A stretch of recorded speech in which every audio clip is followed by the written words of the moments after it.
My advice would be, flying in formation is the same skill as aero refueling. So if you think that there's one skill and then another skill and that they're just all really hard, know that one builds on the other, and that digging into your controller settings, your curves, and understanding your equipment is a chunk of that battle.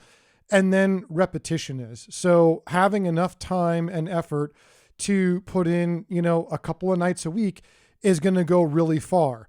And I'm guessing, as an instructor that you were, if someone flies once a week or once a month, their ability to progress is probably limited compared to flying multiple nights a week.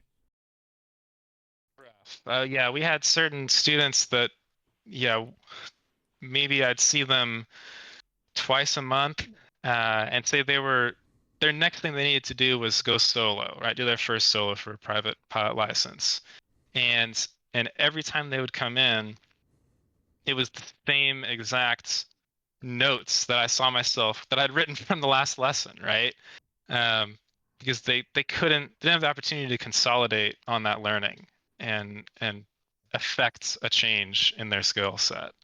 And the students that we had that would come in, or when I was in flight training, I did it 2 to 3 to 4 times a week, with the program I was in, and as a class flying that much, we all progressed pretty quickly and pretty much on schedule doing that. Yeah, and I think something else is important to note is everybody in the squadron wants another squadron mate. They're there to help you. They legitimately will give you Absolutely. they'll legitimately give you their time.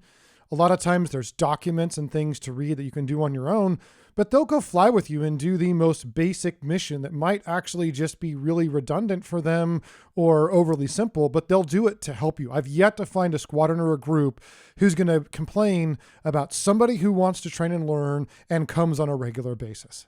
That's just not going to happen, right, Irish? So, and it's the same as real life where, I did my time flight instructing and now I'm doing a different gig, but um, a lot of guys really don't like flight instructing, right? Because it's kind of your first job after getting your license and all that, and it can be kind of a drag. But the really rewarding times instructing were when the student cared and showed up and wanted to learn. And since being in the DCS Squadron, it's exactly the same, right? I mean, we have guys that show up and they're like, I know I have some weaknesses here, but I'm pretty good at XYZ skill. You know, can you help me? Can we work it out? Let's practice it. I'll practice it on my own and then we'll do it together. And those guys always do well and are always fun to fly with. One piece of advice I have for anybody going into a squadron, that is, open your mind for the fact that you probably didn't do it right, or if you did, great. But if you didn't, the debrief is where you learn these lessons. The debrief is where you show a little humility and you show the desire to want to learn from your mistakes and admit them. I've seen and learned things in debriefs that's like, crap, I can't believe I did that. I'm not going to do it again. But Blizzard, what do you think about the importance of being an active participant and admitting your mistakes in a debrief?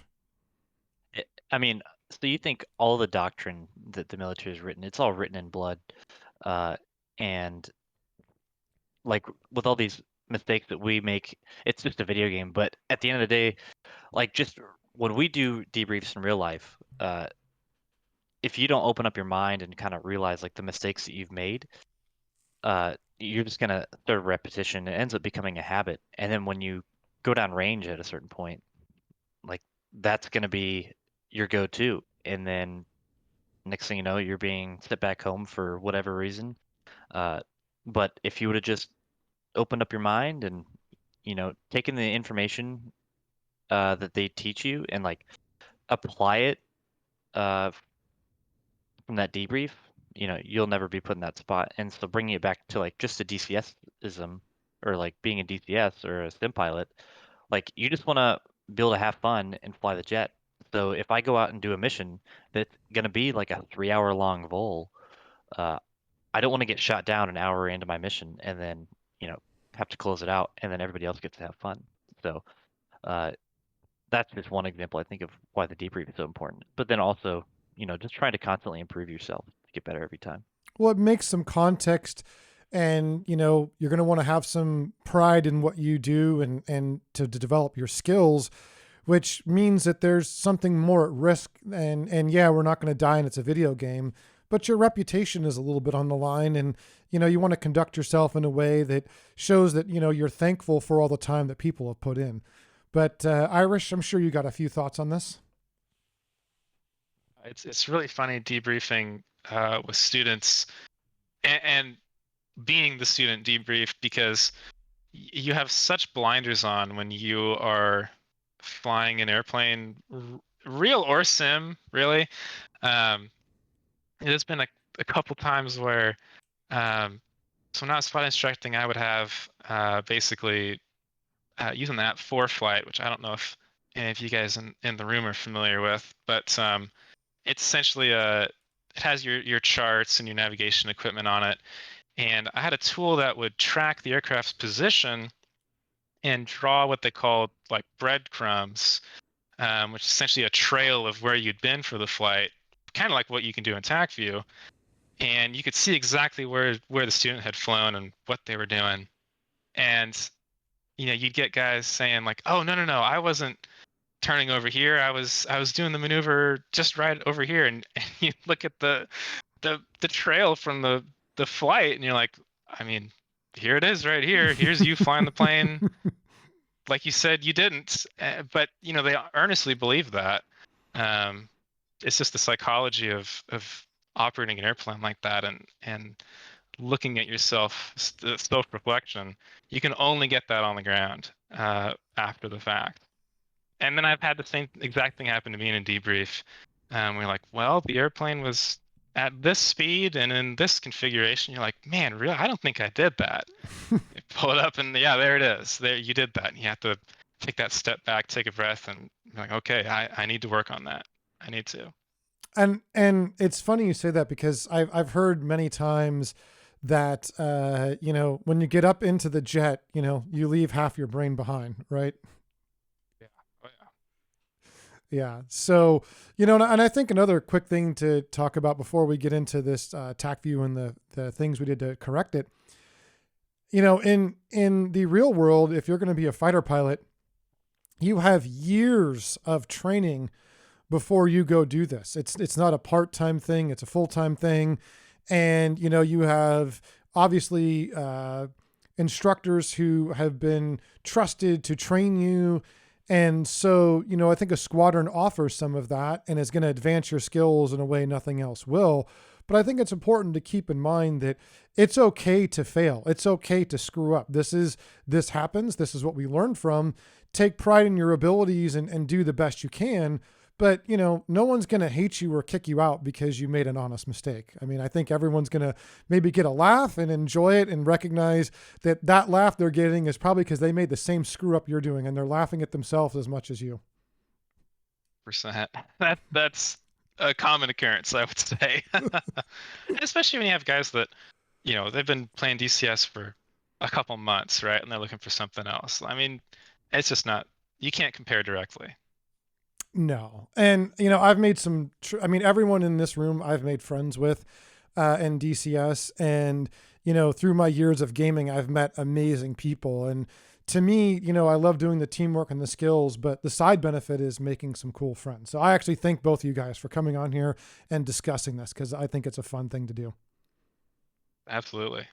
I hope anyone watching this may find some reasons to look at joining a squadron. I think it will test you and push your bounds as a pilot, but it'll also be fun when you get the skills and you work together as a group.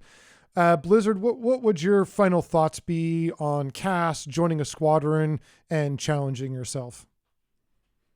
Yeah, I think it's just really comes down to, like, if you want to challenge yourself, and you want to do these kinds of things like CAS or SCAR or anything, beyond just Nobody tank know what blinking. SCARs means, dude. We're going to do a Yeah, whole video, a series on that. that'll be coming up. Yeah. Yeah, no one knows. We're going to do one. Anything beyond tank blinking, just be open-minded and ready to learn.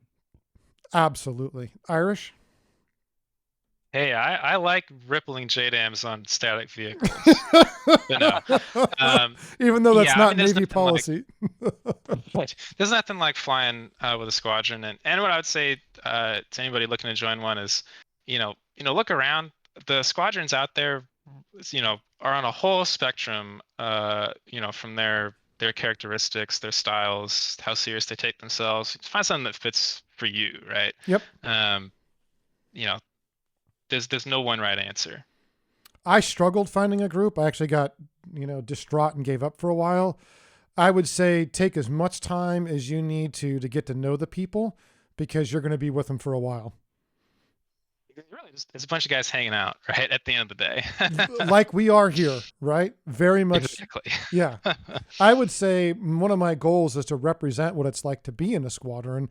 And I think this exact thing we're doing is an example of that. Absolutely. Any other parting words, Irish? Thanks for having me. Hope to reappear sometime soon. Yeah, no, I definitely want to go over that mission that we talked about where I was the package commander. Yeah. Again, I like to challenge myself. I like teamwork. I think CAS is one of the ultimate expressions of that in DCS for air to ground stuff. So I'm very thankful that Blizzard has come in and schooled us on those things. I'm thankful for guys like Irish who, I've flown with and learned from, and, I respect greatly.